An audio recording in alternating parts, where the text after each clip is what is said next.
ಜ್ಞಾನಮೇವ ಜಯತೆ ಪ್ರತಿಷ್ಠಾನ ನಿಪ್ಪಾಣಿ ಹಾಗೂ ಯುವ ಸಾಹಿತಿ ರಾಹುಲ್ ಕೊರವರ ನೇತೃತ್ವದಲ್ಲಿ ಸದಲಗ ಪಟ್ಟಣದ ಪ್ರಗತಿ ಇನ್ಸ್ಟಿಟ್ಯೂಟ್ ಕಂಪ್ಯೂಟರ್ ಕೇಂದ್ರದಲ್ಲಿ ರಾಷ್ಟ್ರಕವಿ ಕುವೆಂಪು ಅವರ ದಿನಾಚರಣೆ ಹಾಗೂ ಕುವೆಂಪು ಅವರ ಜಯಂತಿಯ ಪ್ರಯುಕ್ತ ಹಮ್ಮಿಕೊಂಡಿದ್ದ ಪ್ರಬಂಧ ಸ್ಪರ್ಧೆಯಲ್ಲಿ ವಿಜೇತರಾದವರಿಗೆ ಬಹುಮಾನ ವಿತರಣಾ ಕಾರ್ಯಕ್ರಮ ಹಮ್ಮಿಕೊಳ್ಳಲಾಯಿತು. ಈ ಕಾರ್ಯಕ್ರಮದ ಪ್ರಾರಂಭದಲ್ಲಿ ಕಂಪ್ಯೂಟರ್ ಸಂಸ್ಥೆಯ ಸಿಬ್ಬಂದಿಯಾದ ಕೌಸರ್ ಮುಜಾವರ್ ಅವರು ಎಲ್ಲರನ್ನ ಸ್ವಾಗತ ಮಾಡಿಕೊಂಡರು. ಅಧ್ಯಕ್ಷತೆ ಸ್ಥಾನವನ್ನ ಪ್ರಗತಿ ಕಂಪ್ಯೂಟರ್ ಸಂಸ್ಥಾಪಕರಾದ ಧರಪ್ಪ ಹವಾಲ್ದಾರ್ ಅವರು ವಹಿಸಿಕೊಂಡಿದ್ದರು. ಮುಖ್ಯ ಅತಿಥಿಯಾಗಿ ಪಾಲ್ಗೊಂಡ ಯುವ ಸಾಹಿತಿ ರಾಹುಲ್ ಕೊರವ ಅವರು ಪ್ರತಿಯೊಬ್ಬ ವಿದ್ಯಾರ್ಥಿನಿಯರಲ್ಲಿ ಯಾವುದಾದರೂ ಒಂದು ಕಲೆ ಇದ್ದೇ ಇರುತ್ತದೆ.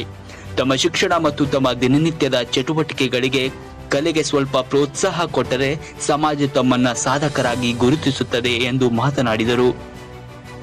ಈ ಸಂದರ್ಭದಲ್ಲಿ ಪುರಸಭೆ ಸದಸ್ಯರಾದ ಪ್ರಶಾಂತ್ ಕರಂಗಳೆ, ರಾಹುಲ್ ಬಾಗಡಿ, ಅಶ್ವಿನಿ ಢಾಂಗೆ ಹಾಗೂ ಕಂಪ್ಯೂಟರ್ ಸಂಸ್ಥೆಯ ಎಲ್ಲ ಸಿಬ್ಬಂದಿ ವರ್ಗ ಹಾಗೂ ಎಲ್ಲ ವಿದ್ಯಾರ್ಥಿಗಳು ಉಪಸ್ಥಿತರಿದ್ದರು.